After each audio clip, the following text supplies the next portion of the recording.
Hello everyone, welcome to my channel PhDChats. You clicked on the link when you did not have to, and for that I'm so grateful. Every time you interact with my video, it allows YouTube to show my video to other viewers who may also find it interesting and may get something or two out of it. So please engage with the video, like, comment, and share it. Today I'm going to talk about the feeling I've been having that we might need to just put the kids in charge at this point. Just put the students, put the children, put younger people in charge, because the adults that we have entrusted to be in charge of how things work and our systems in schools and politics, the job they're doing, it's giving unprepared and incapable right now. So let's talk about it.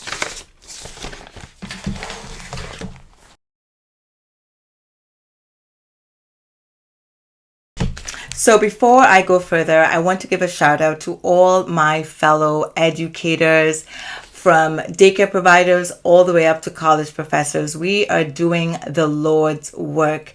There are teachers all over this country, particularly public school teachers, who are going above and beyond every day to ensure that their students benefit from their time in school.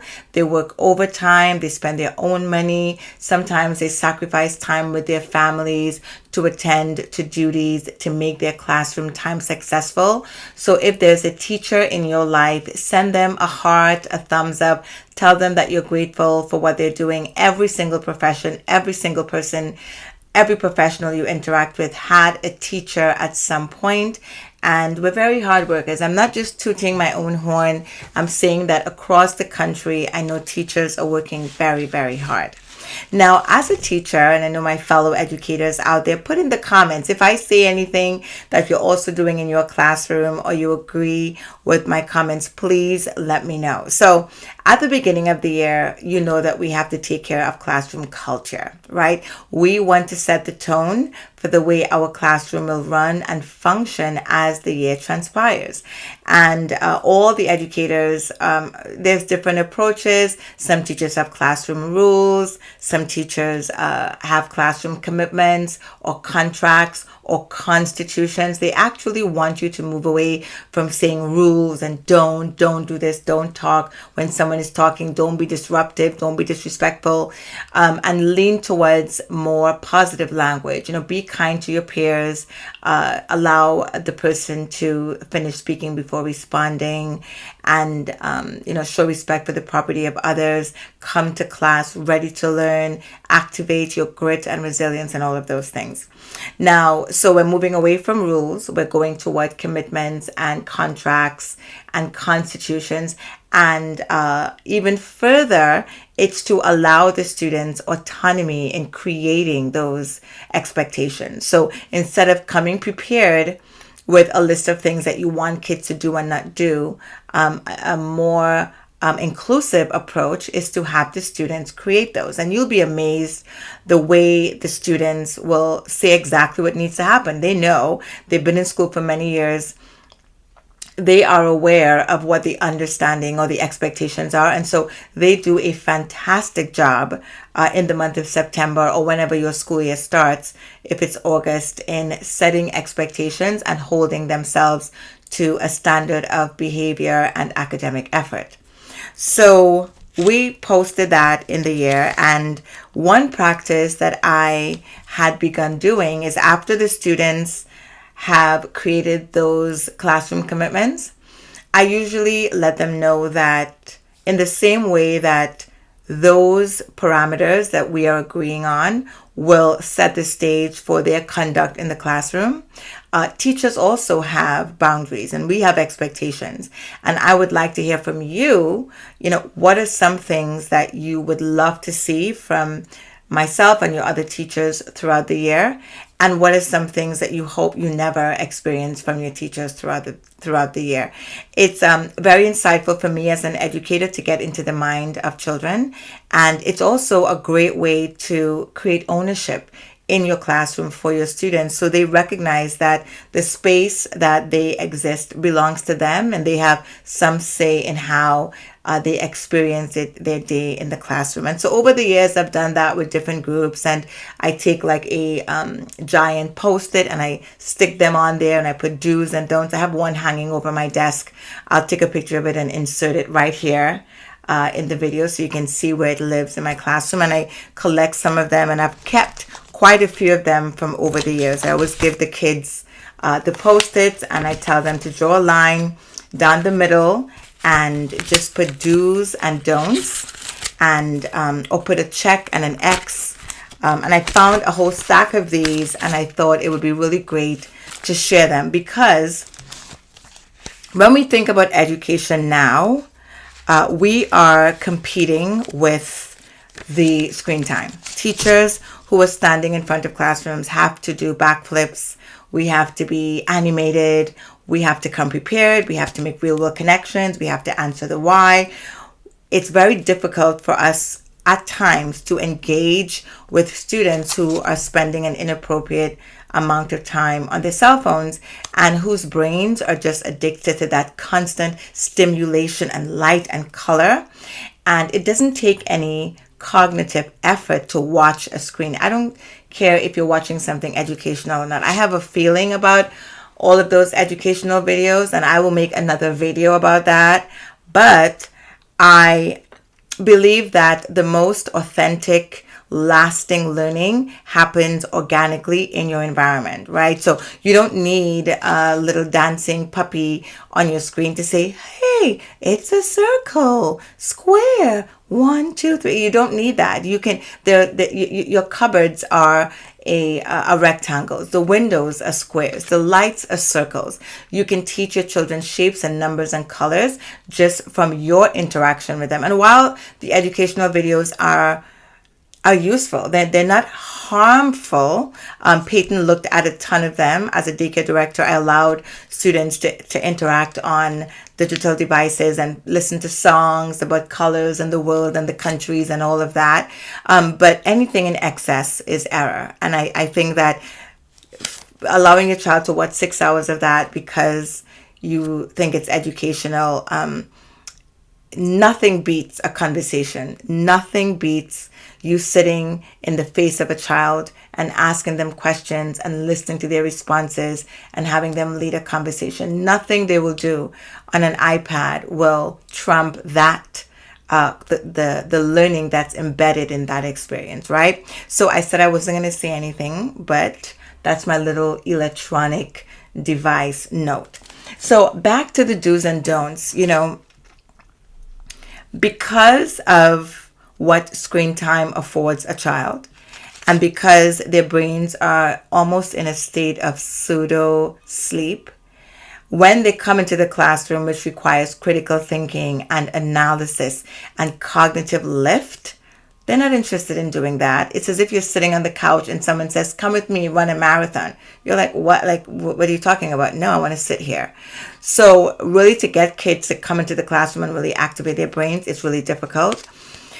And because there might be some frustration with that from adults, and because that is sometimes unpleasant for children, they present with a dislike for school. And I'm not sure if it's really the classroom or school that they dislike. It's just that they're doing something in the classroom that isn't happening outside of the classroom, which is work and thinking and organizing and responsibilities, because they get a tremendous amount of time on their devices instead. So a lot of children will say, I don't like school. And you hear adults perpetuate that piece of misinformation, which is kids don't want to learn, right? So they hate school. They don't want to learn. They don't want to do anything. They don't care. But that's not what this says. That's not what this says. This says differently, and that's why I wanted to share it. I think everybody wants to succeed, right? I think part of our psychological wiring, and you can research this, is that our brains love the experience of success, and we want to re-experience that because it's self-affirming and we get a dopamine rush and we did it, and so we want to do the things we're good at over and over, and then they become hobbies because it doesn't take a lot of effort. We're really good at it, we like that we're succeeding, and then we become better at this thing, and then people say, why are you such a good cook? You're so amazing at painting. You're a wonderful singer. Like, I love the way you did that backflip. And so we just continually want to be in spaces where we're winning. So if you can, and I'm not trying to paint, teaching practice with a broad brush, there are challenges, but if you can create and sustain a constant level of success and mastery for your students, or allow your students to experience success mixed in with a reasonable amount of challenge, you'll be in a good space, right? So let's get to these cards. So the students were tasked with creating things that they want teachers to do and things that they hope teachers do not do. And some students couldn't think of any don'ts. They were like, I guess the idea of adult not being responsible was difficult for them to frame in their minds, and maybe they have not had unpleasant experiences in the classroom. So some of the cards just have positive experiences, things that I want you to do, because they were referencing their past. And then some students had a whole list of don'ts, and most of the students were speaking from experience, right? They reflected on the things that worked for them and the things that did not work for them. So what was really touching in these cards was that students referenced other teachers. And I thought that was so touching. And one year I saw a few teachers mentioned, and I'm like, I should go back, ask these kids, what school did you go to? And find those teachers and say, listen, like, this student was asked to write on a Post-it what a teacher should be, and they used you as a blueprint. Be like this teacher, be like Mr. B, do what Miss M did. That to me is so powerful and so impactful. And so teachers, I'm sure some of you are mentioned in here, and mostly by a letter, and that's what I will say, even if the name is mentioned, just for privacy. But it's just so beautiful, and I'm going to read a few of them, right? Some of these are a year, a couple years, many years old.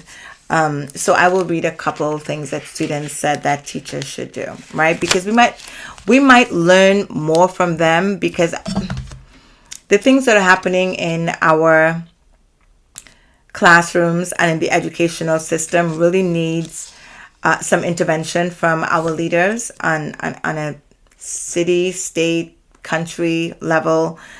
Parents see it, teachers see it, and the students see it, right? So I wonder if within these cards there exists enough suggestions from the minds of children that might allow us to make the changes that we need to make in order to create successful classrooms for our students to learn.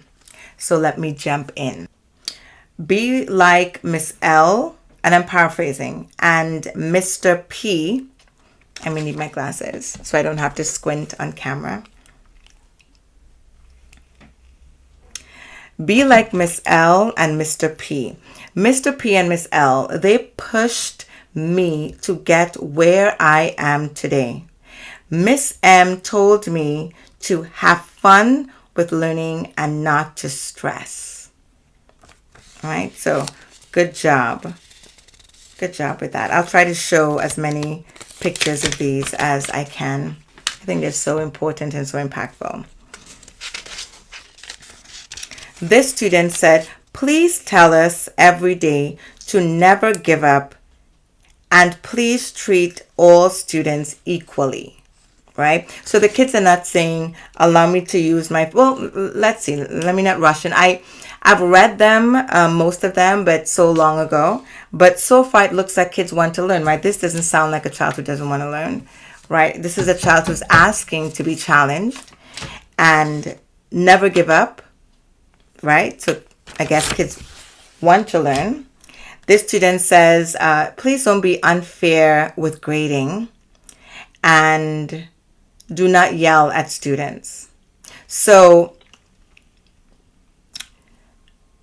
in the same way that we want students to be their best selves and to develop into outstanding citizens, we want to also hold adults accountable. And I know that sometimes some teachers may, right, become burdened by the behavior of a student, and I think justifiably poor decision making in a classroom from a student who is academically astute could negatively affect your grades. I feel like your responsibility in the classroom goes beyond what you produce in terms of your grades, and you have a responsibility for citizenship. And in some school environments, there are definitely grades that are aligned with being a good classroom citizen. However, if a student believes that grading is unfair, whether or not that is true or accurate, there should be a pathway for that student to communicate that to a teacher so that that can be addressed, because that's a very negative perception of the learning environment that a student could have, to think that teachers are grading them unfairly or giving preferential treatment to some and not others. This student says, please be nice and don't say mean stuff and don't be negative to us.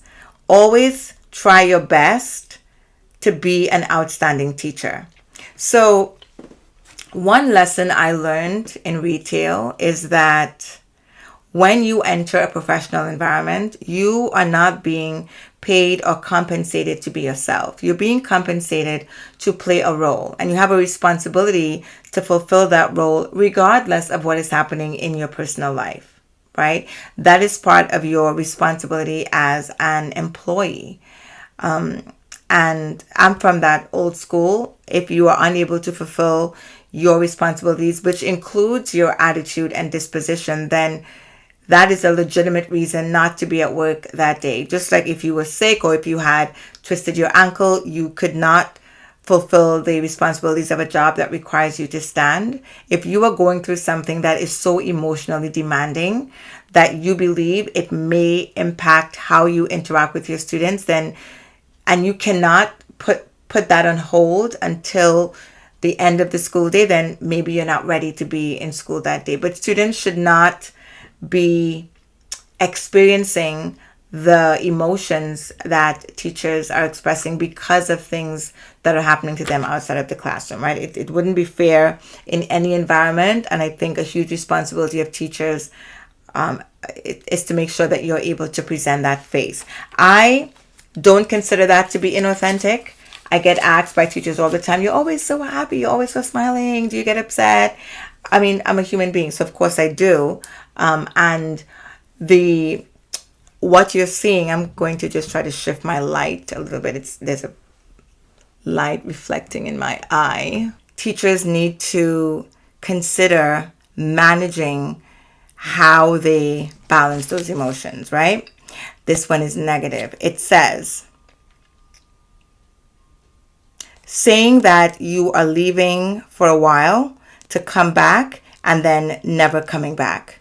So I've heard this from students before, and oddly enough, there are some administrators that ask teachers not to inform students that they're leaving. So teachers may be changing professions, they may be going to another school, they may have family things to take care of, and so they may not be returning the following school year. Or when teachers are on break, life happens and there are legitimate, justifiable reasons why they're not returning to school the following school year. And in many cases, the administration does not inform the students why. And I have heard such salacious things from students like, they didn't like it here, she's not coming back, I wonder why she left. He was always talking about next year. He didn't even tell us he was leaving. And it does leave students in an emotional deficit because they are expecting these teachers to continue with them on their journey, because the classroom teachers become family and there's a reasonable emotional connection between the students and the teachers. And I would never leave that unaddressed. I would never come back from a school year and teachers are not there, whether the teacher left on good terms or not on good terms, but for the students, I would say, let's stand and put our hands together for Miss A, Mr. B, Miss C, Mr. D. They are now have moved on to different spaces and they're extending their professional portfolio. Let's put our hands together for them and wish them the best.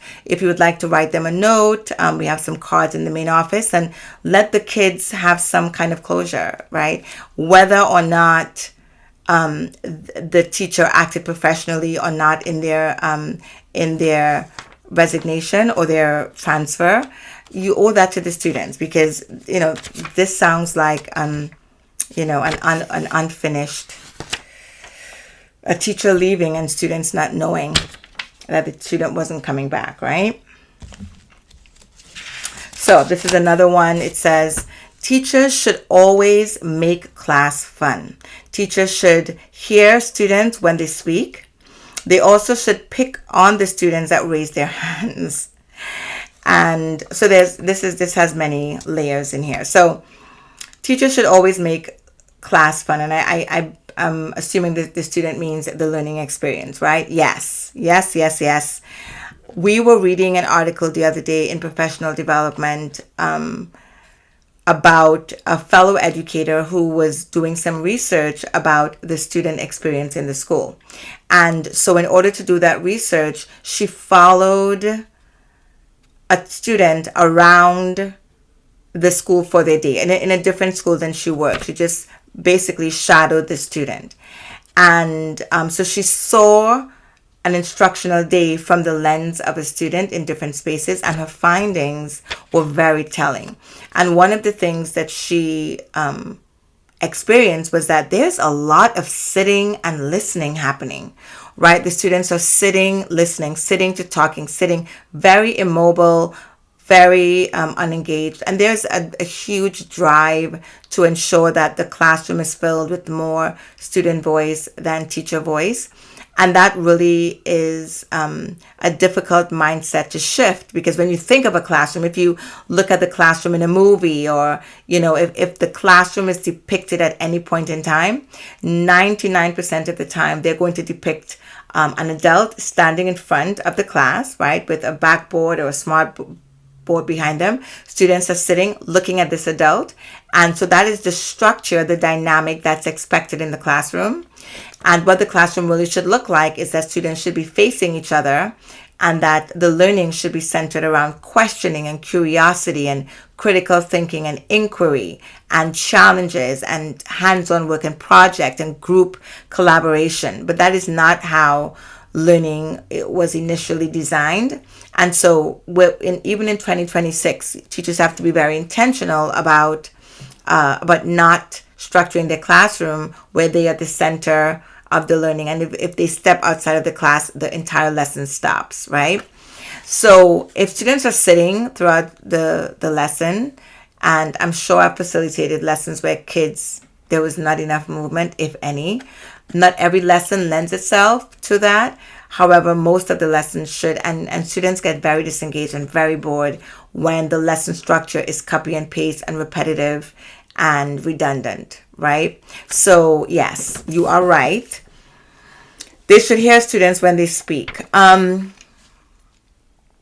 Another double-edged sword that occurs with teacher-student dynamics is that teachers often bring their cultural experiences, their cultural norms into the classroom, right? And I think as we exist and live with each other, we're doing that subconsciously.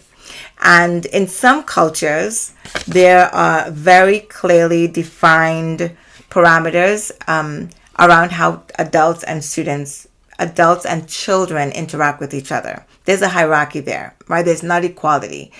Adults are allowed to get upset. They're allowed to raise their voices. They're allowed to advocate for themselves. They're allowed to interrupt. They're allowed to interject. They're allowed to speak over a child.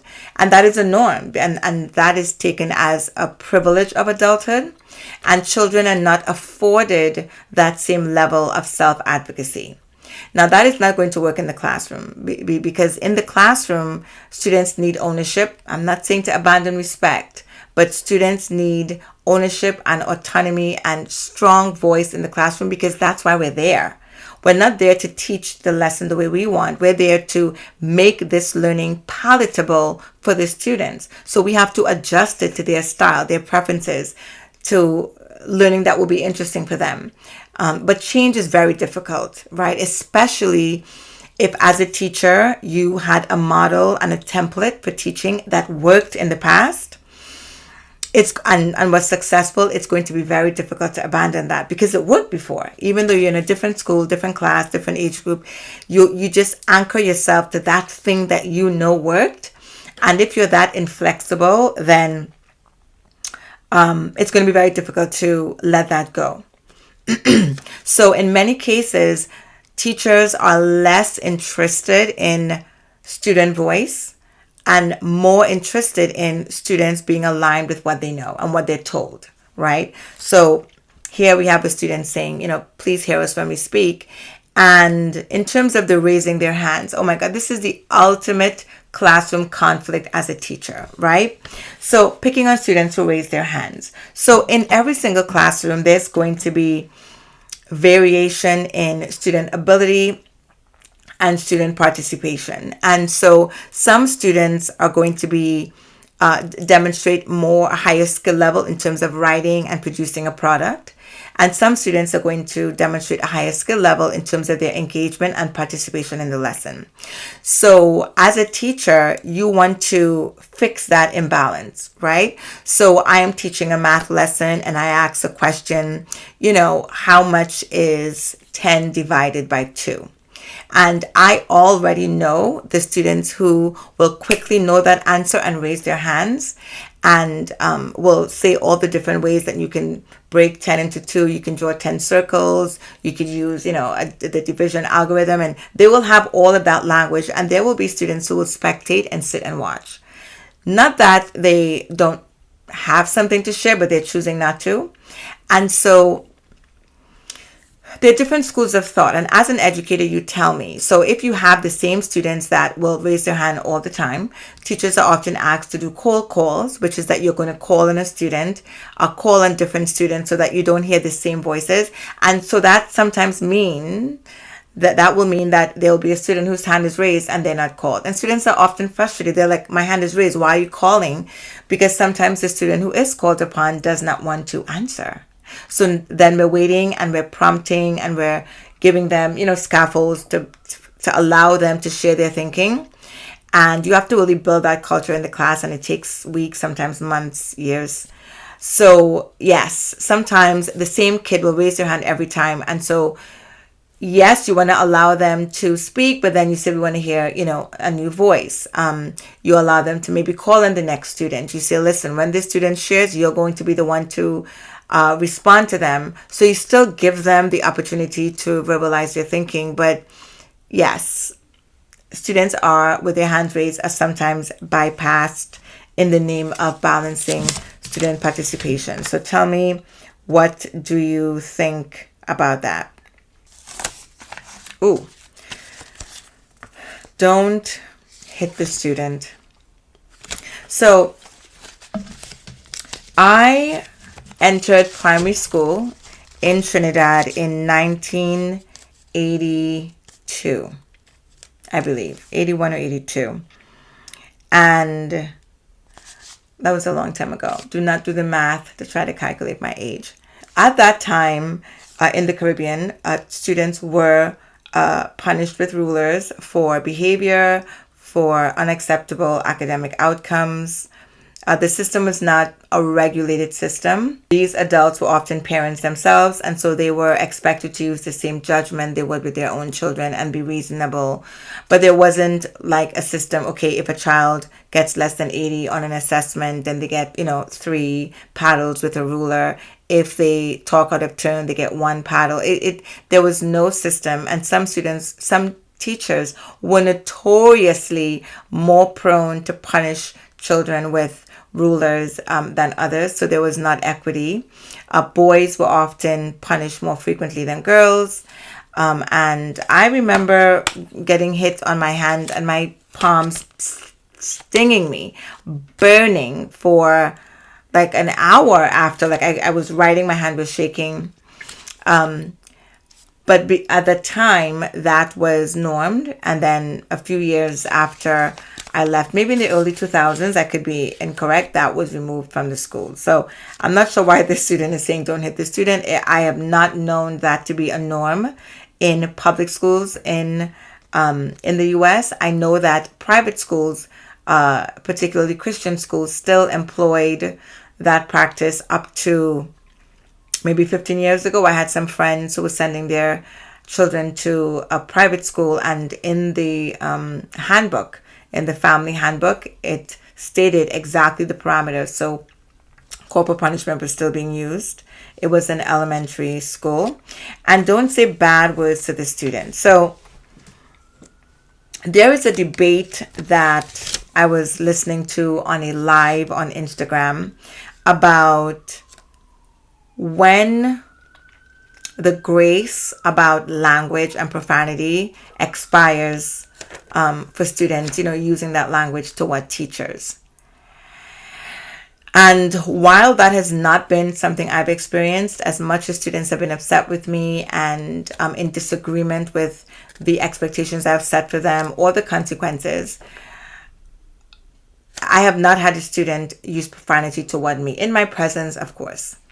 And however, and I'm just saying this hypothetically, if a student were to use strong language toward me, it is highly unlikely that I would respond in the same manner. I would not reciprocate that. When you enter into high school spaces and you're interacting with students who are now 16, 17, 18, now they're legal adults. And if you, at that age, right, you're not 2 years old, you're not 10 years old. If you are 17, turning 18, and you are interacting with a teacher because you're upset and you're using profanity, and that teacher responds in like manner, still inappropriate. There is a belief that that is a fair response, because you're introducing something that you have to be able to accept. It doesn't belong in the classroom. There are other students there. It's highly unprofessional, and I agree that consequences should be applied. But some teachers hold their ground, and they're like, I'm not going to allow you to say things to me. And they will drag students. They will roast the students.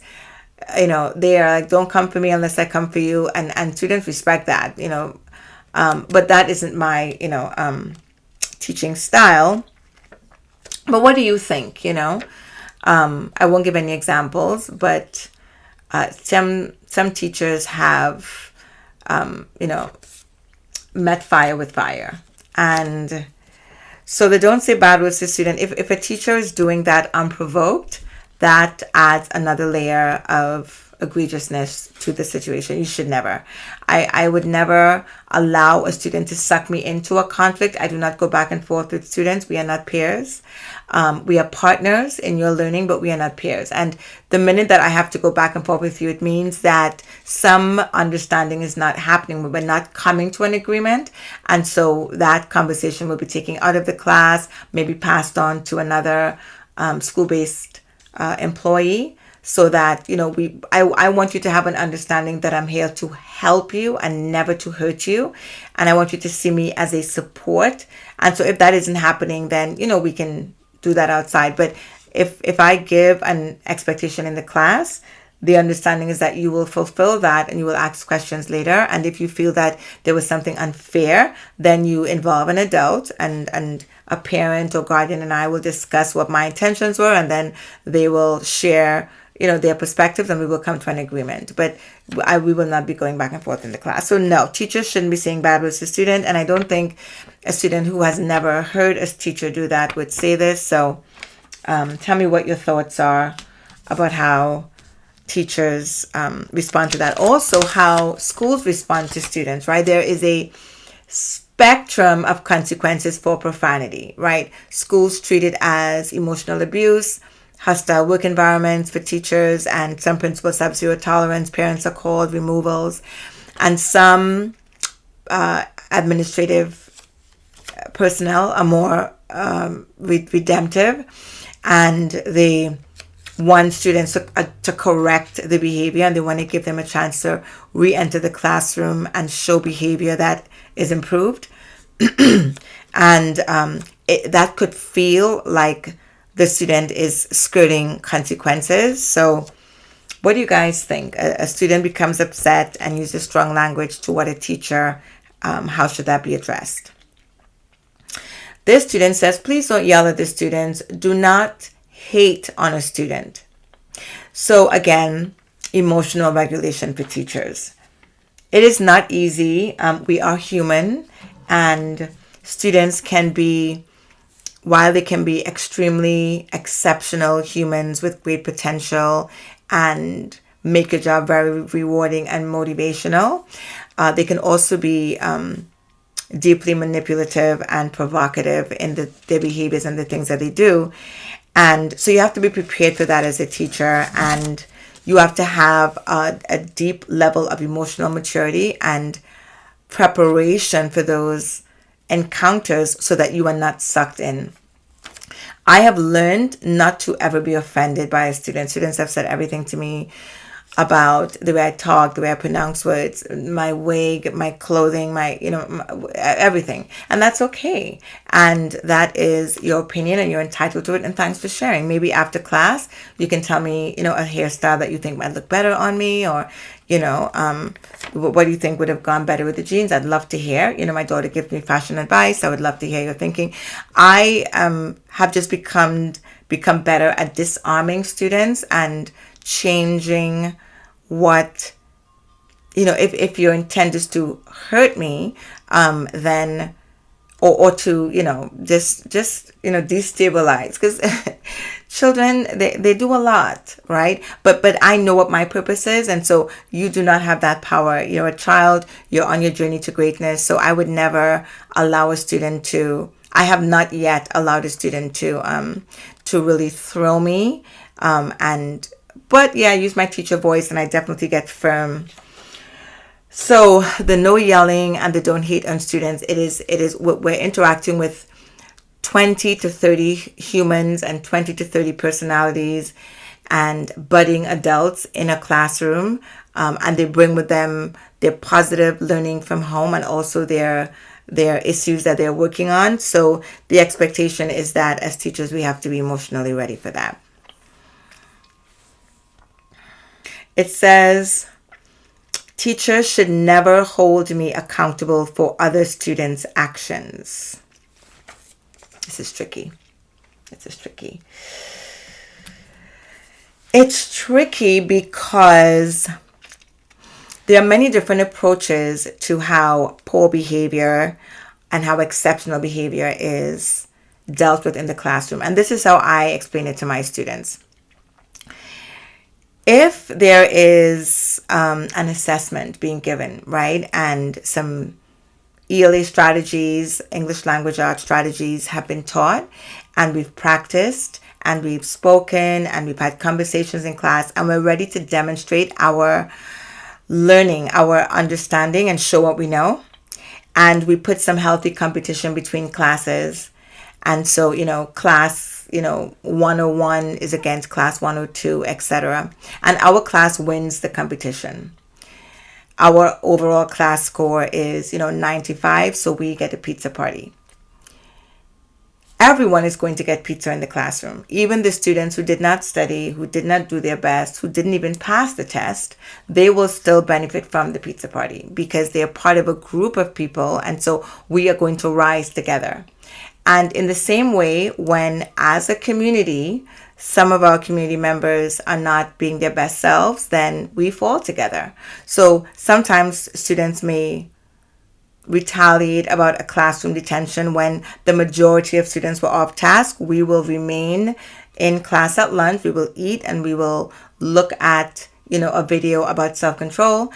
And the students who did not participate in the chaos may feel that it is a unfair way to approach it, but I disagree. I feel that we rise together, we fall together, and that reinforces the idea that this is a shared space and each of us is responsible for the other person. I encourage students to hold each other accountable for behavior, right? You're allowed to make a silent signal. Don't say, shh, shut up, I can't hear the teacher, but you can do this. If you're learning and a student is calling your name, do not respond to them. Just keep looking at the teacher. It sends a message. I'm not interested in what you're saying. I'm interested in what the teacher is saying or what my friend is saying.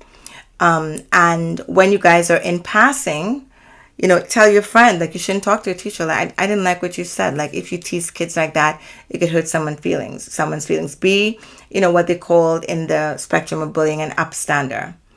But then there's also the idea of you're responsible for you.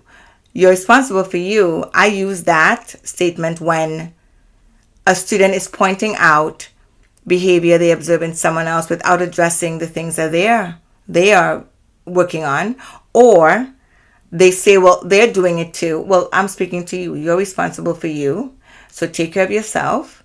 Address your opportunities for growth before you mention anything about anybody else. And since everyone is working on something, so there is a place for individualism in the classroom, and there is a place for us to benefit and experience consequences as a community. This says that we should never test students on things they have not learned about. Students will tell you, don't make the mistake of putting any topic on an assessment that students believe they have not covered, right? If you are spiraling content, or if you are revisiting pre-standards that they should have learned in their previous grade, please say it.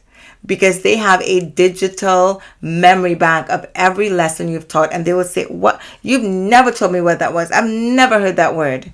And then you have to say, maybe not in class, but I looked at your last year curriculum and I have an assessment where you answered a question about this. I have a lesson you did on this, so you should know it. So that's why we're revisiting it, right? So students will say that, and even though they may not know it, they want to be sure that everything they see on a test was mentioned in the classroom. Otherwise, they will absolutely verbalize that. Don't be rude. Don't say mean things to us. So we've addressed that. Again, don't go crazy. Don't blame a student for something that they are not involved in. Hear both sides of the story and think of a solution. Don't give detention to the entire class, right? Just address that. I guess we have to come together as teachers and work on that. Kids are complaining.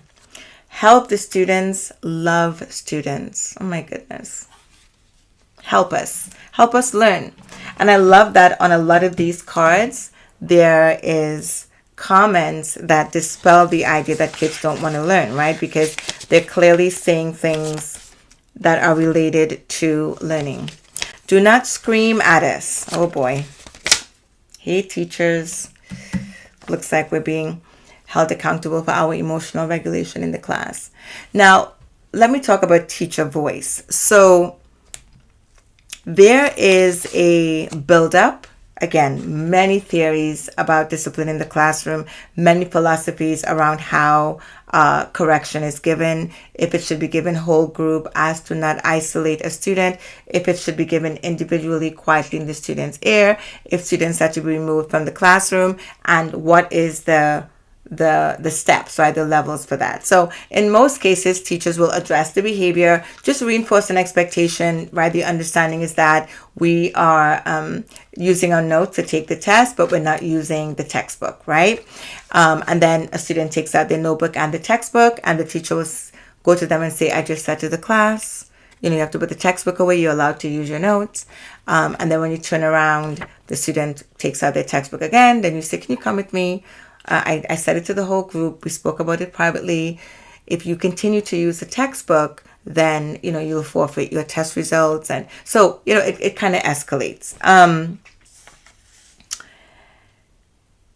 But sometimes if you said something as a whole group and you have to go talk to a student privately, before you do that, you might restate the expectation with a different tone. and say, I want to make it clear that in order for your test to be completed with integrity, the books are not to be used. And that may involve a tone change or, some gesturing to emphasize the importance of what you're saying. I call it my teacher voice. It's not yelling and screaming, but it's firm, and there could be an elevation in volume. And that's just a normal way that you can communicate to people that must understand how instruction in a group works. This is for everyone, right? Different students have a different level of tolerance for tone and volume and different interpretations of that based on their culture, right? And teachers also have to be receptive of that a student's baseline may just be loud, right? I have had students over the years who are very polite, want to learn, very receptive to instruction, but their speaking volume is loud. And in one instance, I would tell the student, please, can you just take it down? Can you attempt to match my volume? And then I met his dad. And dad is speaking so loudly, very polite, very charismatic, but loud. Like his voice is just like, projecting. And I thought, okay, that's the baseline. Now I can understand it. And also in some cultures, children aren't required to look at adults when they're being redirected. So some students would look away, and I'm like, I need your eyes to know that, you're understanding the expectation and that you're hearing me. And, they're shy to look in your direction. They're looking away. It's not insolence. It's, cultural. So I get the students are concerned about teacher voice. Now, there are teachers that are screaming and yelling. But however, I believe that in most instances, the intent is to get the lesson to progress. Having a favorite student and ignoring others. Oh, don't do this. Some of the students are such stars. And in my previous video, I told a story about having a different reaction for two students who were demonstrating the same off-task behavior, walking up to the front and asking for the bathroom without using the silent signal. So we have a default behavior that we speak firmly to kids that we believe will not hear us in a regular gentle tone. And then we're very gentle and soft to students who are very easily to get back on task. You just have to call their name and they're back on task. So we are lifting and elevating and lowering and deepening and changing our speaking pattern for different kids. That is it is subconscious. So that is something that we have to be aware of as teachers, because children watch and they observe. Do teachers have favorite students? Quite possibly in your heart, but children should never know. They should never be able to detect that. I had this thing I did in my class. So while there were students that I was very proud of and very inspired by and impressed with their consistency in class, I, don't believe I had a favorite student, but kids would ask me all the time, right? They would say, who is your favorite student? Because we know Miss John has a favorite student, Miss James, Miss Jill, Miss Jack. I'm just calling the J names. And they would say, we know who their favorite students are. Who is yours? And I actually felt really proud that students could not name someone, because that was evidence to me that everyone felt that my instruction and my interactions with students were equitable. But I would trick them and I would say, come. Shh. If a student asks, I would say, come. I have a favorite student, and every year I print the picture of my favorite student and I put it in a folder. So come, but if I show you who's in the folder, you can't tell anybody, right? This was in elementary school, of course, and they would say, yeah. And then I had a flat mirror in the folder. So I would just hold the folder and I would open it up and I would say, look, that's the baby. And then they would smile, and then they would walk away, and then the other student would say, who is in there? And they're like, shh. And I would say, just don't say anything. And then they'd be like, I want to see. So I did that for a while until the word spread that, it's a mirror. And I'm like, no, it's not a mirror. It's a picture. Who did you see on the picture? So I still have that mirror. It's a blue handheld mirror. It's still in my classroom somewhere. This student says, don't be like Mr. B, and they spelled out Mr. B's name with nothing else. I'm just going to put that aside. It says, please be willing to help. Be very nice and helpful, right? So sometimes teachers are in classes where the student need may exceed their ability to get to every student. It's not possible in a 45-minute period. Even in a 90-minute block, it may be difficult to make multiple laps to monitor student progress. So you have to, collect the exit tickets to evaluate. But a student should not feel abandoned in class, right? Said, don't throw my food or things away. Yeah, that's if a teacher is throwing food or things away, that's demonstrating a disrespect for the property of others, and we're asking students to do that, so we cannot, right? We cannot do that as teachers.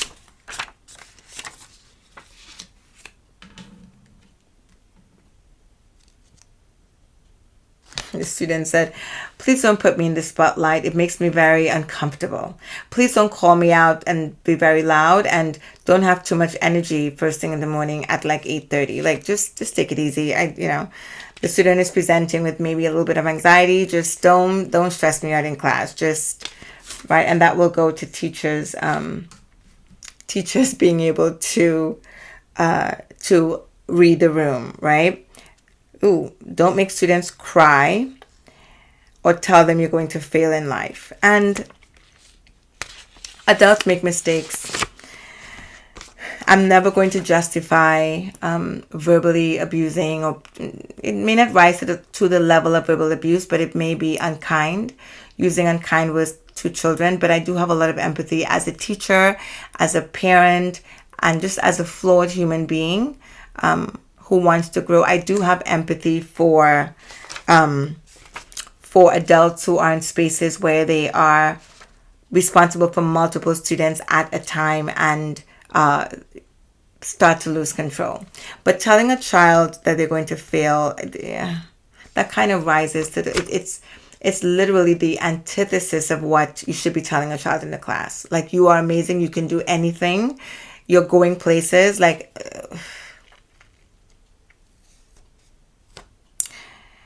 it says don't make students cry. Students have made teachers cry.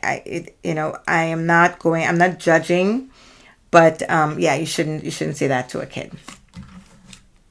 Oh, some positives. Please, this student's handwriting is very nice. Make lessons fun and interesting. Be active as a teacher. Give us rules that make sense.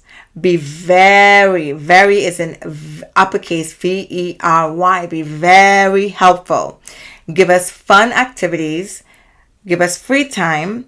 Be supportive, and have a mini library in school. That's amazing. Very important. So I will take out the students' names from the cards and the dates, and I will post them here when I'm sharing them. Make work fun. It looks like our students want active, engaging, project-based, interactive lessons that are awesome and exciting and multifaceted. It takes a lot of planning. It takes planning station activities, planning project-based learning, planning interactive lessons, embedding community building into the lessons. It takes a lot of planning, finding materials. Teachers are able to use some artificial intelligence to kind of fill in the gaps that really eat up your lesson planning time, and to make it a little bit easier, but still make it meaningful and very specific to the students in your class. So I'm seeing that repeated theme about lessons being engaging and fun and active. So hint to administrators, planning time, please. Lots of planning time. Oh, reward students for doing their work, right? And then they put 3 students and they put a smiley face, Miss L, Miss F, and Miss J. So I won't say the names, but they were listed here as teachers who did that. Oh, I love this. Let students talk and be responsible. Absolutely. Students should be verbalizing their thinking in class. Students should be identifying new learning. Students should be questioning the teacher and each other, thinking critically. Students should be creating. They should be making real world connections with the learning. The class should be filled with student voice and curiosity and conversation for the majority of the lesson. There should be clearly defined discussion protocols in the class every lesson. That's how students feel active and engaged. So this is important. Let students talk. I love it. And be responsible. So there's still some more that I haven't read. Maybe this video will have a part 2. I will see. If you have any questions or comments or a quote from the video that you would like to put in the comments, something that resonated with you, if you are considering becoming an educator, if you are currently an educator, if you are a parent watching this, or if you are a student and you would like to ask a question or leave a comment in the video, I would love to have your feedback. Based on these, this is the few that I read. I think it's okay for us to put some kids in charge. It looks like the kids know what they're talking about. They have a good blueprint for what learning should look like and sound like. So I'm so glad that you were able to join me for this video. Please engage, ask questions, like, subscribe, share, post replies in the comments. I'm looking forward to seeing your thinking. Thank you so much for joining. Bye-bye.